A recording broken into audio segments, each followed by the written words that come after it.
Bismillahirrahmanirrahim. Mes chères étudiantes, mes chers étudiants, je suis ravi de vous accueillir à ce cours de comptabilité des sociétés qui relève du semestre 4 de la licence en sciences économiques et gestion. Alors bienvenue à tout le monde. Cette première séance va être consacrée à une introduction de la comptabilité des sociétés, notamment à travers la définition et le domaine de ce type de comptabilité. Puis nous allons voir qu'est-ce qu'une société d'abord, ainsi que les différents types de sociétés qui existent au Maroc et qui sont justement concernés par la comptabilité de sociétés objet de notre cours. Tout d'abord, nous allons voir qu'est-ce que la comptabilité des sociétés. Alors, la comptabilité des sociétés peut être définie comme étant l'ensemble des traitements comptables régissant les opérations spécifiques aux sociétés et les rattacher à la comptabilité générale. Bien sûr, ce type de comptabilité touche surtout ou principalement les sociétés commerciales qui ont pour objet l'exercice d'actes de commerce, c'est-à-dire que les sociétés civiles qui ne sont pas commerciales ne sont pas concernées par ce type de comptabilité.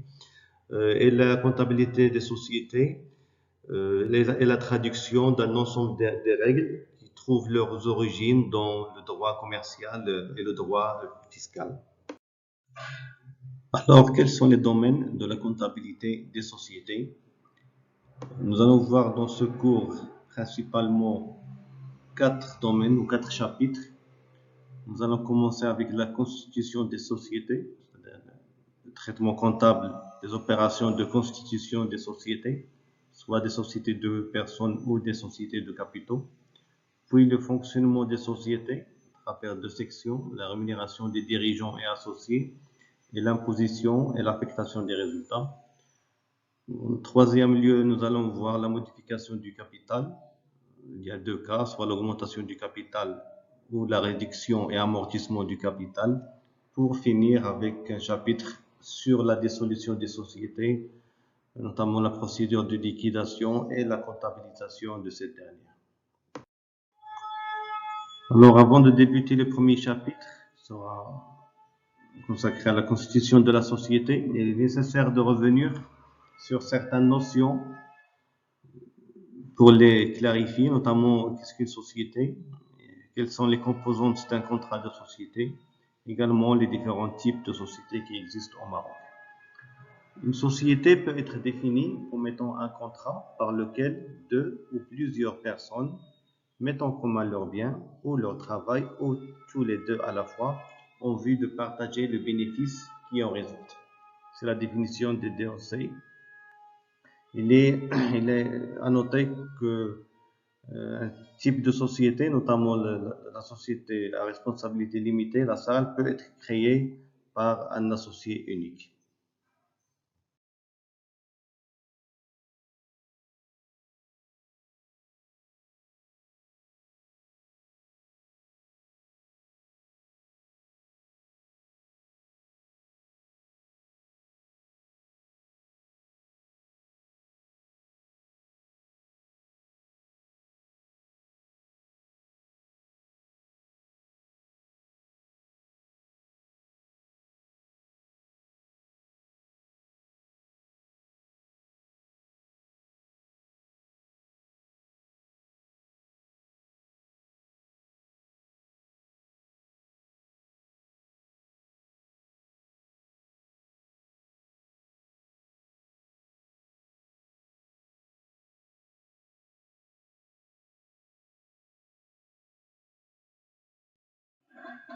Alors, le contrat de société est composé de plusieurs éléments. Il y a 2 éléments principaux. Il y a les associés et il y a les apports. Concernant les associés, ils ont pour mission principale tout d'abord collaborer à la gestion, c'est-à-dire que le contrat de société doit contenir la volonté des associés à participer à la gestion. En deuxième point, il y a la participation au résultat, c'est-à-dire que les associés doivent partager les bénéfices et les pertes le contrat de société doit préciser les conditions de ce partage. S'il ne précise pas les règles de répartition des bénéfices et pertes, alors ces dernières sont réparties selon une proportion, selon la proportion d'apport de chaque associé dans le capital. Le deuxième élément constitutif du contrat de société, c'est les apports. Il y a deux distinctions des apports, soit sur le plan juridique, soit sur le plan fiscal. Alors, sur le plan juridique, on distingue trois types d'apports. Il y a les apports en numéraire. Tout simplement, ce sont des sommes d'argent que l'associé s'engage à payer à la société. Deuxième type d'apport, c'est les apports en nature. C'est des apports de l'associé sous forme de biens, tels les terrains, les constructions, matériel, mobilier, etc. Des biens corporels ou des biens incorporels, tels les fonds commerciaux, les brevets et les créances. Il y a des apports en industrie. C'est l'engagement d'un associé à exécuter un travail pour la société. Le cas de cet apport est très rare. Sur le plan fiscal, il y a des apports purs et simples. Ils sont réalisés par les associés en contrepartie de la réception des droits sociaux. C'est-à-dire que les associés ils apportent des apports en numéraire en nature et ils reçoivent des parts sous forme d'actions ou parts sociales.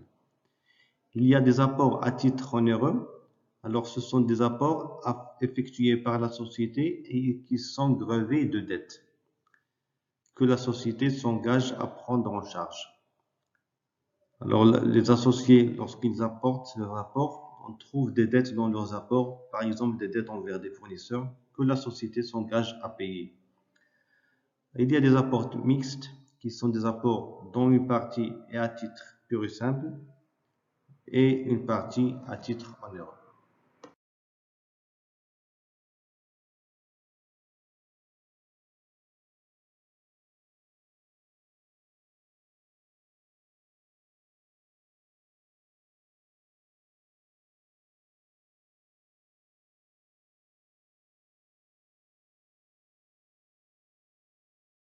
Alors, pour qu'un contrat de société soit valide, il faut un certain nombre de conditions.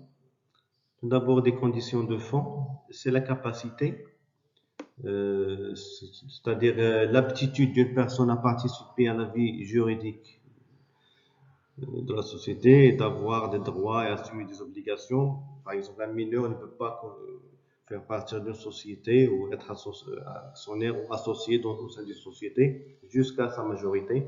Il y a le consentement, c'est l'accord entre les différents associés pour un consentement de l'associé. L'objet social, c'est le genre d'activité que la société se propose d'exercer. C'est qu'est-ce qu'on va exercer comme activité, qu'est-ce qu'on va vendre de produits, comme produit ou service. L'objet doit être clair, pas de formule générale, de type général. Il faut qu'il soit clarifié dans les statuts de la société. Il faut qu'il soit réalisable, c'est-à-dire possible. Et bien sûr, licite n'est pas contraint. Il doit être conforme à la loi, à l'ordre public. Et la cause qui doit également être licite, votre condition de fond pour le contrat de société. Et il y a des conditions de forme. Tout d'abord, il y a les statuts qui doivent être rédigés et signés par les associés et contenir toutes les mentions exigées par la loi.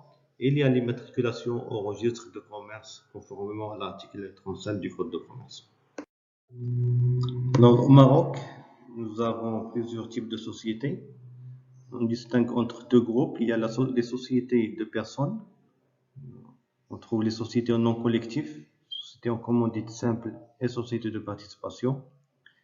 Et les sociétés de capitaux. On trouve la société à responsabilité limitée, la société anonyme et la société en commandite par action.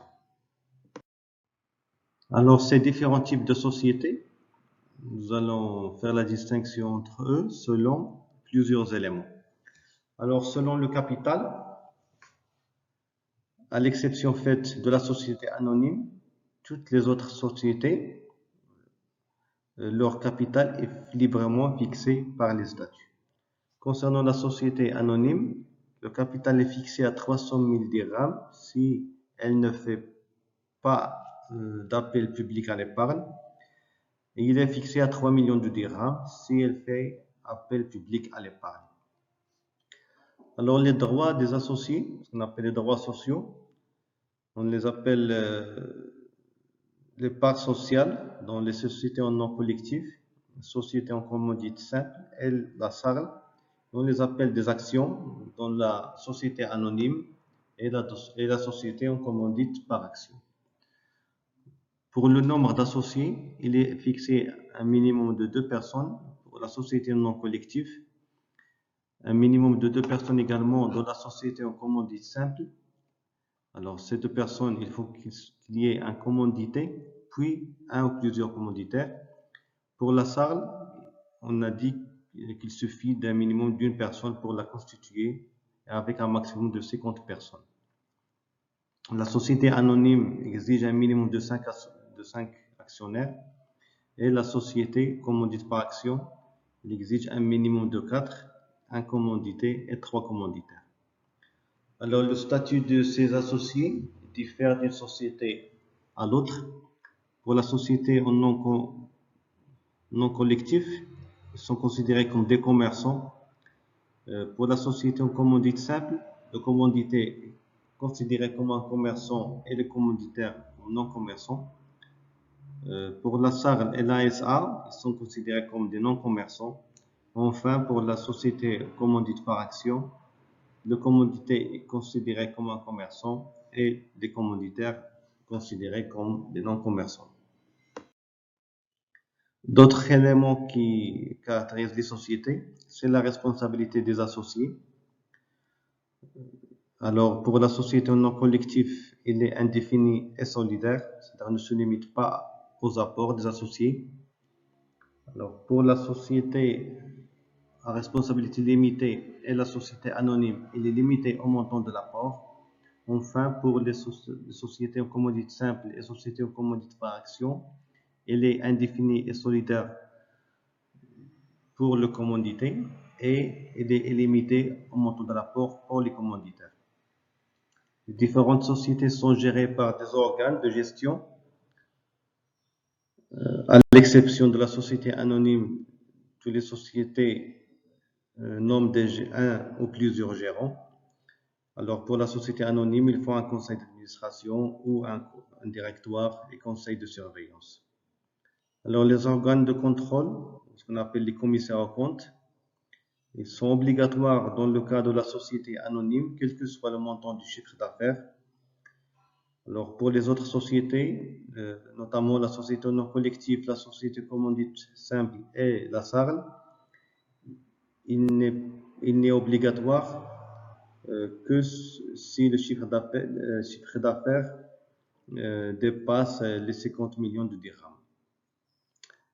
C'est également le cas pour la société commandite par action. Il faut un conseil de surveillance et un ou un commissaire aux comptes si le chiffre d'affaires dépasse les 50 millions de dirhams. Alors, pour le régime fiscal, alors, la société anonyme et la SARL, ils sont taxés par l'impôt sur les sociétés. C'est également la société commandite par action, alors que les sociétés non collectives et la société commandite simple, ils sont taxés par l'impôt sur le revenu avec option pour l'impôt sur les sociétés.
Alors, en guise de conclusion pour cette séance introductive, je vous envoie deux textes principaux qui régissent les sociétés. Le fonctionnement des sociétés, c'est la loi 1795 relative aux sociétés anonymes et la loi 596 qui concerne la société non collective, la société commandite simple, la société en commandite par action et la société à responsabilité limitée. Alors sur ce, je vous remercie, mes chères étudiantes, mes chers étudiants, pour votre suivi. Concernant cette première séance sur les généralités concernant la comptabilité des sociétés, et je vous donne rendez-vous la séance prochaine pour voir le premier chapitre relatif à la constitution des sociétés. Merci et à bientôt.